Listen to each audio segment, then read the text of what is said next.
성경 말씀 누가복음 10장 38절부터 42절입니다. 신약성경 111쪽 누가복음 10장 38절에서 42절. 우리 말씀을 찾아서 함께 읽겠습니다. 38절로 42절. 자, 시작. 그들이 길 갈 때에 예수께서 한 마을에 들어가심에 마르다라 이름하는 한 여자가 자기 집으로 영접하더라. 그에게 마리아라 하는 동생이 있어 주의 발치에 앉아 그의 말씀을 듣더니 마르다는 준비하는 일이 많아 마음이 분주한지라.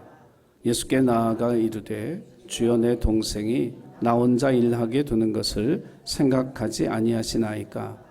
그를 명하사 나를 도와주라 하소서. 주께서 대답하여 이르시되 마르다야 마르다야, 내가 많은 일로 염려하고 근심하나 몇 가지만 하든지 혹은 한 가지만이라도 족하니라. 마리아는 이 좋은 편을 택하였으니 빼앗기지 아니하리라 하시니라. 아멘. 우중에 많은 희생들이 있어서 마음이 안타까운데, 여러분 기도의 자리에서 기도할 때 나라와 민족을 위해서 기도하시고, 특별히 재난을 통해서 어려움을 당한 이들에게 하나님의 위로와 하나님의 도움의 손길이, 또 하나님의 소망이 임하기를 기도해 주시기를 부탁을 드리겠습니다. 본문의 말씀을 가지고 제가 이 설교 본문은 이미 오래전에 정했는데요. 원래 제목은 반석 위에 모래 위에 이렇게 졌다가 제목을 바꿨습니다. 열매 맺는 신앙의 조건. 인생을 살아가면서 열매가 있어야 재미가 있습니다. 삶이. 그렇죠? 네. 열매가 없는 삶은 힘이 들죠. 보람과 열매가 있어야 삶이 재미있고 신이 나고 힘을 낼 수가 있는 거예요. 근데 많은 그리스도인들이 신앙의 열매에 대해서는 별로 그렇게 중요하게 생각을 하지 않습니다. 신앙의 열매가 뭔데? 그거 자체를 모르기도 하고, 열매가 맺어지면 좋지만 안 맺어져도 할 수 없지 뭐. 그러다 보니까 우리 신앙이 재미가 없습니다.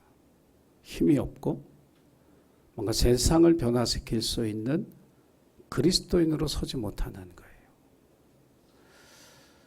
반드시 저와 여러분의 삶 속에 신앙의 성장과 더불어서 신앙의 열매가 있는 신앙으로 바뀌어져야 됩니다. 그렇게 되어지기를 주의 이름으로 축원하고요. 오늘 우리가 너무 잘 아는 이 마르다 마리아 이야기, 이 본문으로 저도 설교를 지금까지 너댓 번은 한 것 같은데, 이 말씀을 다시 묵상하면서 열매 있는 신앙의 삶을 살기 위해서 우리가 해야 될 일들이 뭘까, 이것을 같이 고민하고 또 하나님의 음성으로 듣고 믿음으로 결단하는 저와 여러분이 되기를 주의 이름으로 간절히 부탁을 드립니다. 열매 맺는 신앙인, 성장하는 신앙인 되기 위해 우리가 해야 될 첫 번째 일은 기초를 다지는 일입니다. 다 아는 얘기죠. 기초가 중요하다는 이야기.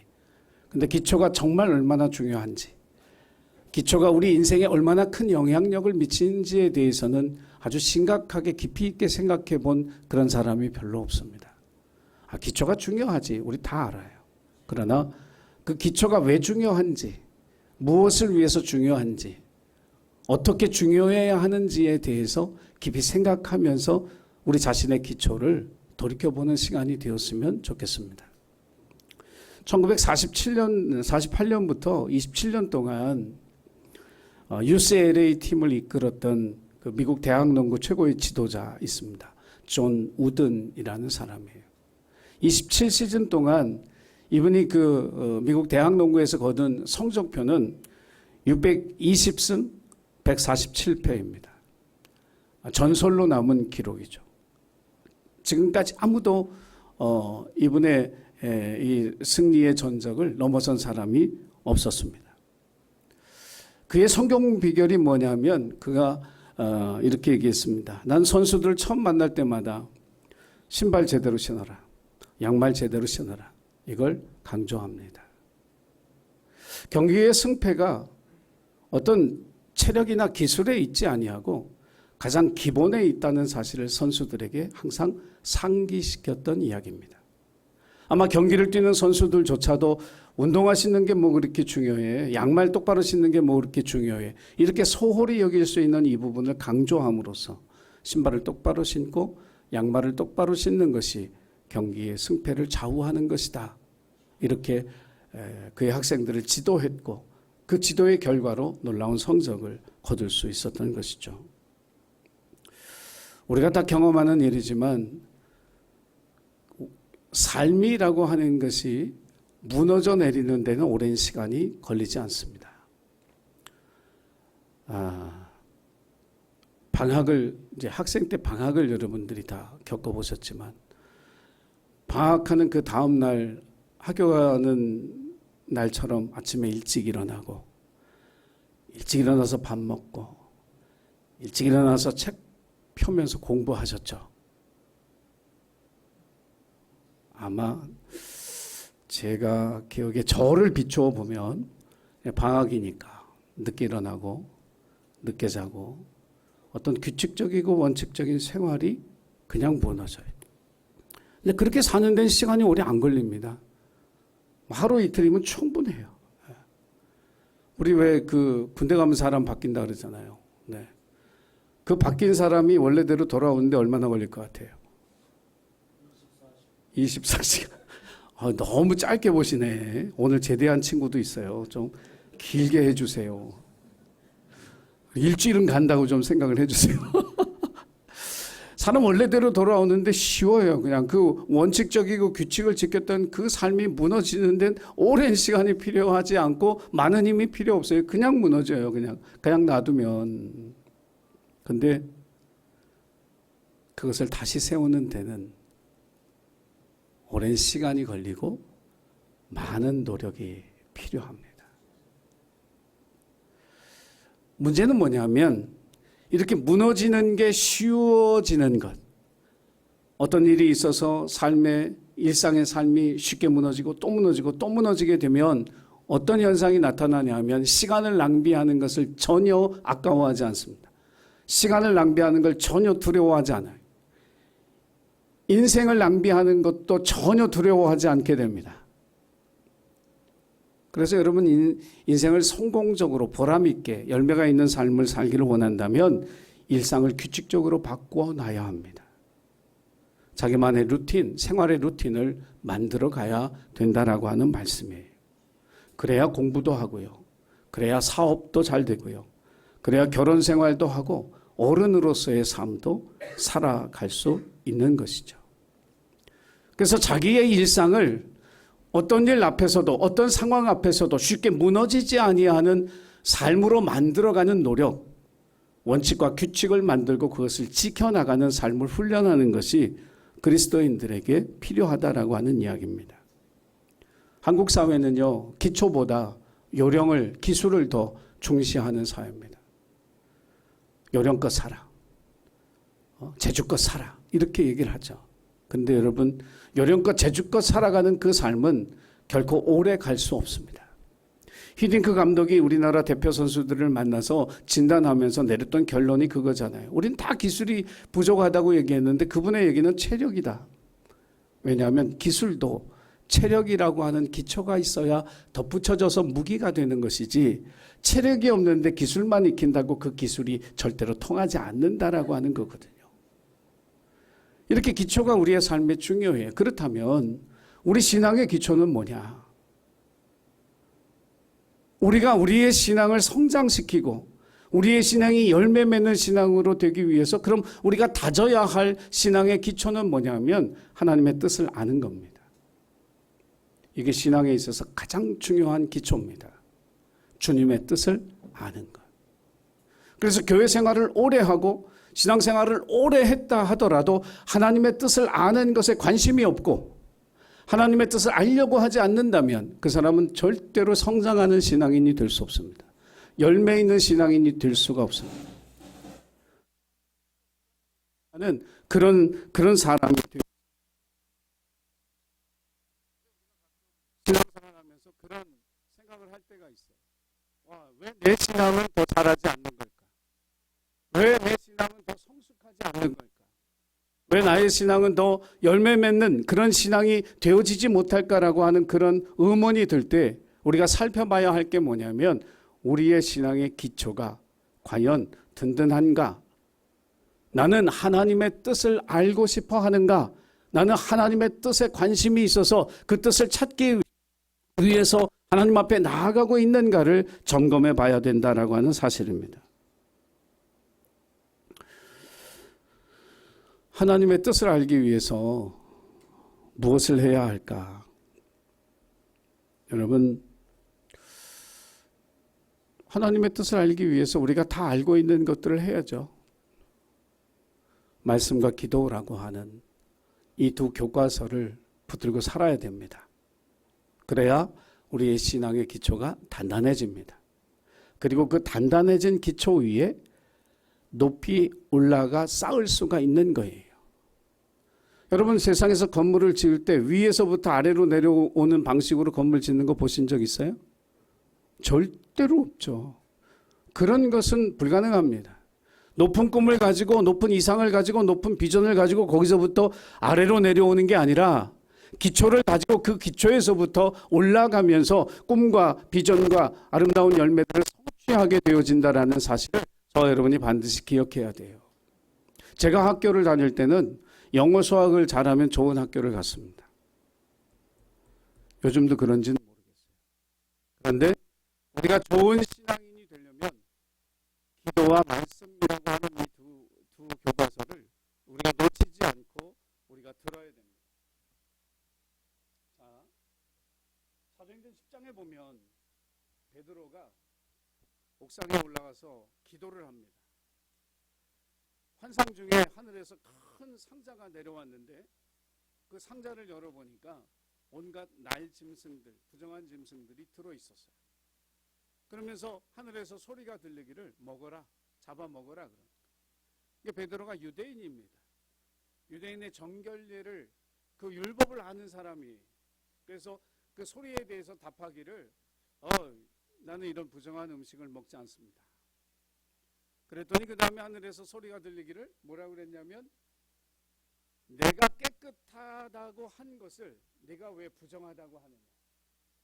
이렇게 3번을 똑같은 환상을 보고 똑같은 얘기를 듣고 똑같은 대답을 하고 하나님의 음성을 들었어요. 그리고 났는데 요바에 있는 고넬료라고 하는 사람의 집에서 베드로에게 하인이 찾아왔습니다. 우리 주인이 나를 여기 보냈는데 당신을 모시고 하나님의 말씀을 듣고 싶습니다. 베드로가 그때 깨달았어요. 베드로가 그때 깨닫기를 이 유대인들은 이방인들과 교제하는 것을 극히 싫어했습니다. 왜냐하면 자기들은 정결한 선택받은 백성이고 이방인들은 부정한 사람. 그러니까 정결한 사람이 부정한 사람을 만나면 자기가 부정해지니까 이 유대인들은 이방인들과의 교제를 원하지 않았던 거죠.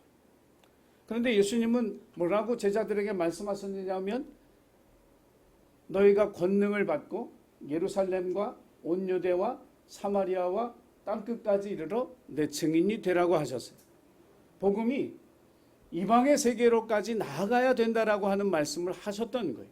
베드로가 이 환상을 보고 기도 가운데 그걸 깨달았던 거예요. 하나님이 나를 이방 사람에게로 보내시는구나. 그래서 그 뜻에 순종해서 고넬료의 집에 가서 하나님의 복음을 전하게 되어집니다. 베드로가 특별한 은혜를 받았기 때문에 특별한 사람이기 때문에 베드로에게만 이런 환상과 하늘의 음성이 들렸을까? 그렇다면 하나님은 공평하신 하나님이 절대로 아니죠. 오늘 저와 여러분에게도 기도하는 우리에게도 하나님 환상을 보여주시고 하나님의 음성으로 주님의 뜻이 무엇인지를 밝히 알도록 도와주시는 분이신 줄 기억하시기를 바랍니다. 그런데 이 베드로나 초대교회 사도들의 또 초대교회 성도들의 기도의 특징이 하나 있어요. 그게 뭐냐면 시간을 정하여 하나님 앞에 기도하는 겁니다. 여러분 다니엘의 기도가 어떤 기도인지 아시죠? 왕의 어인이 찍혀서 다른 신에게 기도하는 사람을 사자굴 속에 넣는다 라고 하는 그 조서를 보고도 자기 집에 돌아와서 예전에 하던 그대로 하루에 3번 예루살렘을 향하여 열린 창을 놓고 그 앞에서 기도하더라. 상황이 그의 기도의 시간을 뺏지 못한 거예요. 깨지 못한 거죠. 시간을 정한다라고 하는 말은 마음을 정한다는 거예요. 여러분, 우리가 하루 24시간을 살아가면서 우리의 시간이 어떻게 거룩해질까? 우리 세속적인 시간, 세상적인 시간, 현실적인 시간을 살지 우리가 살아가는 시간이 어떻게 거룩해지느냐? 그 시간을 정해서 하나님 앞에 드려요. 그 시간이 거룩해집니다. 거룩한 시간을 드리기 때문에 거룩한 일이 일어납니다. 그래서 우리가 이제 지금 하고 있는 선교예별 기도, 이렇게 3분 기도를 7월 말까지 하고 바꿀 겁니다. 8월부터는 시간을 정해서 기도하자. 시간을 정해서. 그 시간을 거룩하게 만들자. 그리고 거룩하게 만든 그 시간에 하나님께서 어떤 일을 행하시는지를 우리가 보자. 여러분, 하나님의 뜻을 알기를 원하는 기도의 사람이 되기를 원한다면 시간을 정하고 마음을 정해서 그 시간을 거룩하게 구별하여 하나님 앞에 기도하는 저와 여러분이 되기를 주님의 이름으로 간절히 부탁을 드립니다. 그래서 기도가 첫 번째 하나님의 뜻을 아는 복된 통로고요. 두 번째가 성경입니다. 자, 시편 119편 105절 말씀 거의 다 외우시는 말씀이지만 한번 읽어보겠습니다. 자, 시작. 주의 말씀은 내 발의 등이요 내 길의 빛이니이다. 아멘. 성경이 뭐냐? 뭐 여러 가지로 설명할 수 있지만 우리 인생의 길을 밝혀주는 등불이다. 그럼 하나님의 말씀 없이 살아가는 사람은 그 등불 없이 사는 것과 똑같다는 거예요. 우리가 세상을 어둡다고 이야기하는데 어두운 세상을 살아가는데 불이 없으면, 빛이 없으면 얼마나 힘든지 몰라요. 그런데 어두운 세상을 살아갈 수 있도록 하나님께서 우리에게 손에 들려주신 등불, 이것이 하나님의 말씀이라고 하는 겁니다. 사실 우리가 기도하면서 하나님의 음성을 듣는다는 거 오랜 인내를 필요합니다. 뭐 하나님이 내가 기도하면 그 다음날 바로 응답해 주시고 이런 하나님이시면 참 좋을 것 같은데 우리 하나님이 그렇게는 안 하시더라고요. 제가 대학교 졸업하고 신대원 갈 때 신대원 가기까지 기도한 시간이 2년 6개월이었습니다. 저보고 전부 다 이제 죽다 살아났을 거 하나님 살려줬으니까 목회해야 된다고 얘기할 때 아니라 그랬어요. 저는 하나님 응답이 있을 때까지 기도하겠다고 2년 6개월 기다렸어요. 우리 하나님은 정말 짓궂은 분이에요. 빨리 해주면 얼마나 좋아. 빨리 안 해. 늦게 줘. 그런데 기도의 응답을 기다리느라고 지칠 필요 없이 하나님의 뜻을 찾을 수 있는 것이 바로 성경이에요. 하나님의 뜻으로 가득합니다. 여러분, 설교를 듣는 것과 성경을 내가 직접 읽는 것은 다른 거예요.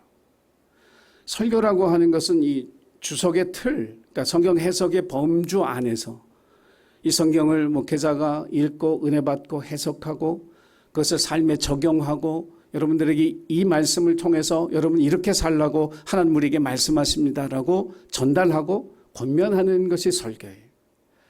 그런데 성경을 읽는 것은 성경 자체를 읽음으로써 우리가 믿음을 얻을 수 있어요. 이게 놀라운 선물입니다. 여러분, 목사의 설교가 만들어준 믿음을 믿음을 갖는 것이 아니라 여러분이 하나님의 말씀을 읽고 그 말씀이 나에게 대답하시고 나에게 응답하시는 그 하나님의 음성을 듣고 믿음을 얻는 거예요. 하나님의 뜻을 깨달음으로써 성경 속에서 하나님이 드러나시는 이런 것들을 경험하면서 우리가 믿음의 사람이 되어져 가는 것입니다. 금요기도회 때 수가성 여인의 이야기를 했습니다. 그 여인하고 오랜 얘기를 하면서 그 여인이 결론적으로 그런 얘기를 해요. 그리스도가 오면 모든 것이 분명해질 거라고. 근데 예수님이 그 여인에게 이렇게 얘기합니다. 내가 그다. 내가 네가 기다리고 있는 그리스도다. 여러분, 믿기 쉬웠을까요? 어려웠을까요? 자기하고 이렇게 얘기하던 이 사람이 내가 그리스도다 그러는데 그게 믿어져요? 믿었어요. 물 들어왔다가 물동이 버려두고 마을 사람에게 가서 내가 그리스도를 만났다고 전했습니다. 예수님을 그리스도라고 믿지 않았다면 물동이 가지고 자기 집 갔을 거예요. 그런데 내가 그다라고 하는 그 말씀을 믿었어요. 내가 그리스도를 만났구나. 그러면서 사람들에게 뭐라고 얘기하냐면 내가 행한 모든 짓거리들을 다 알고 있는 그분을 내가 만났소. 그분이 그리스도요라고 이야기했습니다. 성경을 통해서 우리는 자기 자신을 돌아보게 됩니다. 자기 자신이 어떤 존재인지를 깨닫게 되고 그것을 하나님 앞에 고백하게 되어지는 은혜와 하나님의 깨달음, 이것을 우리가 성경을 통해서 얻을 수 있다라고 하는 거예요. 어저께까지 우리가 하루에 2장씩 성경 읽는 거 45일을 했습니다. 자, 하루에 2장씩 까짓 거 5분이면 읽지 뭐. 근데 막상 2장을 꾸준하게 읽어가려니 어렵죠. 쉽지 않습니다. 삶의 우선순위가 거기 있지 않고요. 우리 바빠요. 할 일이 너무 많거든요. 그런데 그리스도인의 삶에 가장 중요한 게 뭐라고요? 하나님의 뜻을 아는 거라면 우리는 그 시간을 내야 됩니다. 그 시간을 구별해야 합니다. 그리고 그 말씀 속에서 나와 만나주신 하나님을 체험하게 되고 믿음을 얻게 되고 은혜를 알게 되고 말씀의 힘이 이런 거구나. 세상을 살아가면서 내가 말씀의 힘으로 살아갈 수 있구나라고 하는 사실을 말씀을 내가 직접 읽어가는 삶을 통해서 체험하게 되는 거예요. 출애굽기를 이제 어저께 끝냈습니다. 그리고 이제 우리가 가장 걱정하는 레위기, 민수기, 신명기, 여기는 광야입니다. 거의 대부분 성경 통독을 시작하시는 분들이 레위기쯤에 걸려가지고 한참 쉬다가 다시 창세기로 가고, 레위기 어떻게 넘었는데 민수기에서 헤매다가 또 한참 쉬다가 또 창세기로 가는 분들을 내가 많이 봤습니다. 하루에 2장 뚜벅뚜벅 그 걸음을 걸어서 이 광야를 지나 여호수아 가나안 땅으로 들어가는 우리 예신 가족들이 되기를 주의 이름으로 축원합니다. 기초가 단단해야 됩니다. 그래야 시련과 역경 앞에서도 흔들리거나 요동하지 아니하고 그리스도를 바라보고 믿음으로 살아갈 수 있습니다.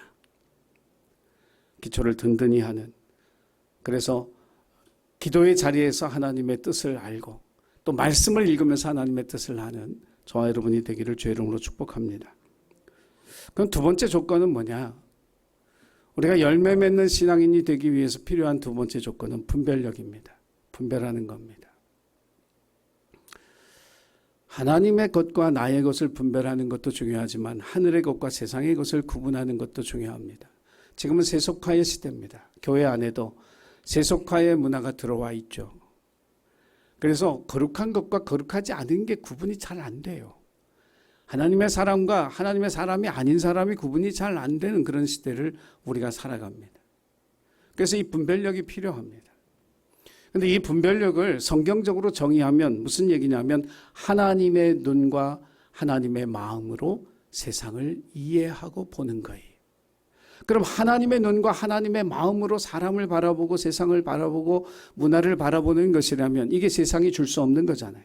우리 지식과 경험으로 이 분별력을 얻을 수 없다라고 하는 이야기. 그래서 야고보서에서 우리가 하나님 앞에 지혜를 구하라고 하신 것. 이 시대를 살아가면서 영적으로 내가 그리스도인으로 살아갈 수 있는 힘과 능력을 얻기 위해서 이것을 분별하기 위해서 하나님 앞에 기도하는 저와 여러분이 되기를 주의 이름으로 부탁을 드립니다. 자, 본문의 말씀 속에 보면 마르다가 베다니라는 마을에 살았는데 여기 예수님이 오셨을 때 아무도 예수님을 영접하지 않았습니다. 사실 2000년 전 유대 땅에서 여자가 나선다는 건 굉장히 희귀한 일이죠. 더군다나 예수님은 요주의 인물, 적대적인 인물이기 때문에 예루살렘의 귀족들이나 제사장 계급이 항상 저 사람을 어떻게 고소할까 이걸 노리고 있는 사람이었기 때문에 이분에게 호의를 베푸는 것도 사실 굉장히 두려운 일이에요. 그렇게 생각해 보면 마르다는 굉장히 용기 있는 여인입니다. 걸크러쉬라고 그러나요? 요즘 여장부 같은 그런 여인이죠. 자, 그래서 예수님을 영접하기로 했습니다. 예수님이 마르다의 집에 들어오셨는데 그 순간부터 이제 마음이 복잡해집니다. 가정주부들은 손님이 집에 오시면 청소해야 되죠. 어떤 음식을 해야 될까 고민하죠. 어느 그릇에 어떻게 또 차려내야 될까도 고민합니다. 이럴 때 제일 필요한 게 뭐예요? 돕는 손길입니다. 돕는 손길. 근데 이 가정에 돕는 손길이 유일하게 누구냐면 자기 동생 마리아인 거예요. 근데 자기는 마음이 너무 바빠요. 손이 10개라도 모자라 죽겠는데 마리아가 안 보이는 거예요. 그래서 마리아를 찾다가 보니까 예수님 딱 거기 발치에 앉아가지고 이렇게 하고 하나님 말씀을 듣고 있는 거예요. 그럼 여러분 같으면 이해하고 그냥 돌아가서 일하죠. 착하니까, 우리 천사니까. 근데 제가 보기엔 천사가 별로 없어요. 열받죠. 화나죠. 난 지금 이렇게 바쁜데 쟤는 뭐 하고 있어? 그래서 이 마르다가 참 용기 있는 여자예요. 예수님에게 얘기하는 거잖아요. 나 지금 바빠 죽겠는데 쟤 여기 이러고 있다고. 빨리 쟤 나한테 보내서 나를 돕게 해달라고. 복음서를 다 읽어봤지만 예수님에게 이렇게 따진 여자는 이 여자가 유일한 여자예요. 대단한 여자예요. 여러분, 예수님을 우리 집에 오신다고 하면 그게 얼마나 큰 영광이겠어요. 만약에 정말 예수님이 인천에 오셔서 우리 집에 오신다고 하면 얼마나 큰 영광일까. 근데 그 기쁨이 지금 처음에 기뻤거든요. 근데 지금은 이제 기쁨이 아니라 부담이 되어진 거죠. 힘듦이 되어진 거예요. 주님을 영접하는 것이 기뻤다가 지금 힘들고 괴로운 일이 된 거죠. 교회 일을 하다가 우리도 그럴 수 있어요. 기쁘게 하다가 그게 부담이 되고 힘든 일이 되고, 가정의 일이건 직장의 일이건 친족 간의 일이건 기쁨으로 했다가 참 부담스러운 일이 되는 그런 일들을 우리가 많이 경험하게 되죠. 여기서 이제 분별력, 지혜가 필요한 겁니다. 자, 그리스도인의 삶에서 가장 중요한 게 뭘까? 다시 또 얘기하지만 주님의 뜻이거든요. 그런데 그 뜻을 알았어요. 아, 하나님의 뜻이 이거구나. 아, 그럼 순종해야지. 아, 그렇게 살아야지. 근데 그게 별개의 문제예요. 말씀을 오늘 듣고, 아, 그래, 기초가 중요해. 내 신앙의 기초를 정말 든든하게 다져야 되겠다. 그리고 예배당을 나가는 그 순간부터 그거는 또 다른 문제인 거예요. 듣긴 들었어. 깨닫긴 깨닫고 결심도 했는데 나가서 내 삶의 자리에 돌아가면 그것을 실천하는 건 별개의 문제. 그렇게 되어지지 않는 경우가 대부분이죠. 왜 그럴까? 내 삶의 생활화, 체질화가 되지 않으면 그거 안 돼요. 체질화가 돼야 돼요. 여러분, 군인들이 군대 가서 훈련 받잖아요. 처음부터 각이 나오나 이 경례가 되고 뭐 말이 뭐 그랬습니다, 저랬습니다 이렇게 되는 게 아니라 생활이 되는 거잖아요. 생활이 되면 죄송합니다. 생활이 되면 그게 저절로 나오는 거예요. 그러니까 우리가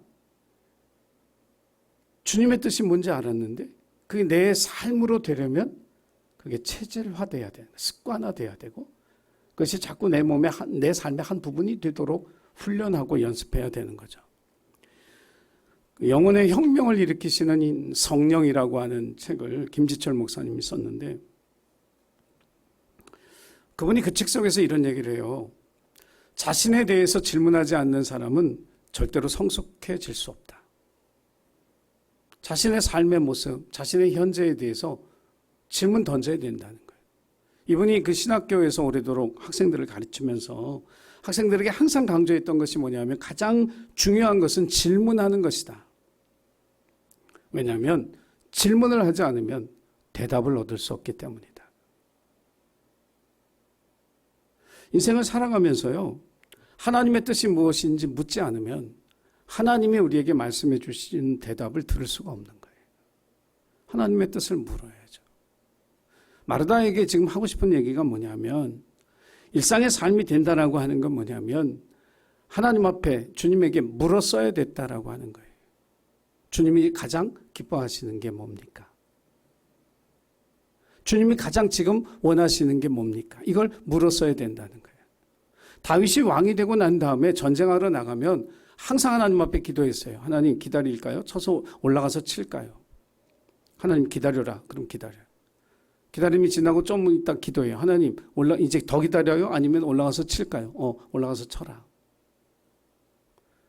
하나님 앞에 묻고 하나님 대답하면 바로 행동으로 옮기고 그의 삶의 한 부분이 되어지는 거죠. 사람마다 루틴이라는 게 있거든요. 운동선수들이 그걸 만들어가요. 최고의 실력을 발휘하기 위해서 루틴이라고 하는 걸 만들어요. 언제 일어나고 무엇을 먹고 언제 연습하고 언제 쉬고 이런 것들을 규칙적으로 만들어가는 거거든요. 저희 아버님이 루틴이 있어요. 루틴이. 새벽에 일어나시면 제일 먼저 하는 일, 하루도 빼놓지 않고 하는 일, 냉수를 한 잔 마시는 일. 그 지금까지 하세요. 제가 옛날에 저도 해보고 싶어서 하다가 그냥 중간에 흐지부지하고 말았어요. 삶의 한 부분이 되려면 오래도록 그것이 훈련되고 반복되어져야 된다라고 하는 이야기입니다. 예수님이 이 집에 들어오신 목적이 뭘까? 좋은 음식 먹고 싶어서 들어왔을까요? 좋은 잠자리에서 하루 푹 쉬고 가고 싶어서 여기 들어가셨을까? 아니에요. 그랬다면 오늘 본문의 말씀처럼 그 마을에 따라온 사람들, 제자들 앉혀놓고 말씀을 가르치지 않았겠죠. 그냥 쉬셨을 거예요. 근데 그 집에 들어오셔서도 말씀을 가르치셨어요. 예수님의 목적은 한 사람이라도 말씀을 듣고 변화돼서 하나님의 백성으로 살아가는 열매가 맺어지기를 원하셨던 거예요. 그래서 우리가 이 마리아의 이 분주함이나 이 힘듦이 결국은 주님이 가장 원하시고 기뻐하시는 것이 무엇인지를 분별하지 못했기 때문에 일어난 일이라는 것을 우리가 깨달을 수가 있는 겁니다. 사랑하는 예수님교회 가족 여러분, 저와 여러분이 주님이 기뻐하시는 일을 할 때 절대로 하나님 우리를 혼자 두지 아니하시고 우리를 도와주시는 분이고 우리와 함께 하시는 동역자가 되신다는 사실을 믿음으로 여러분이 체험할 수 있게 되기를 간절히 소원합니다. 제가 참 좋아하는 말씀 요한복음 8장 29절 그 말씀 같이 한번 읽어보죠. 자, 시작. 나를 보내신 이가 나와 함께 하시도다. 나는 항상 그가 기뻐하시는 일을 행함으로 나를 혼자 두지 아니하셨느니라. 기뻐하시는 일을 행할 때 우리는 혼자가 아니에요. 주님이 우리의 곁에 계셔서 우리를 도우시고 우리와 함께 일하시는 동역자 되신 하나님을 만날 수 있게 되어질 줄로 믿습니다. 여러분 어떤 일이든 우리에게 주어진 모든 일을 하면서 하나님의 은혜를 먼저 받으시기 바랍니다. 은혜를 받고 일해야 시험에 들지 아니하고 지치고 피곤치 아니하고 그것이 기쁨과 감사가 되어지게 될 줄로 믿습니다. 사랑하는 예수님교회 가족 여러분, 우리의 모두의 신앙이 성장하고 열매 맺는 신앙이 되기를 원합니다. 기초를 든든히 하십시오. 그리고 하나님의 지혜로 분별력을 얻어 하나님이 가장 기뻐하시는 것이 무엇인지를 깨닫고 살아갈 수 있는 우리 모두가 되기를 주의 이름으로 부탁을 드립니다. 기도하겠습니다. 걸어가신 하나님, 맨날 제자리만 뱅뱅 도는 그런 우리의 신앙인 것 같아 안타까울 때가 참 많이 있습니다. 내 믿음은 왜 이렇게 자라지 않는지, 내 믿음은 왜 이렇게 성장하고 열매 맺지 못하는지 우리 자신을 깊이 돌아보면서 우리 믿음의 기초를 다시 세울 수 있는 저희들 되게 도와주시고 무엇보다 우리에게 하늘의 지혜를 주셔서 분별하고 깨달을 수 있는 복된 은혜 가운데 살아가는 우리 모두가 되도록 축복해 주옵소서.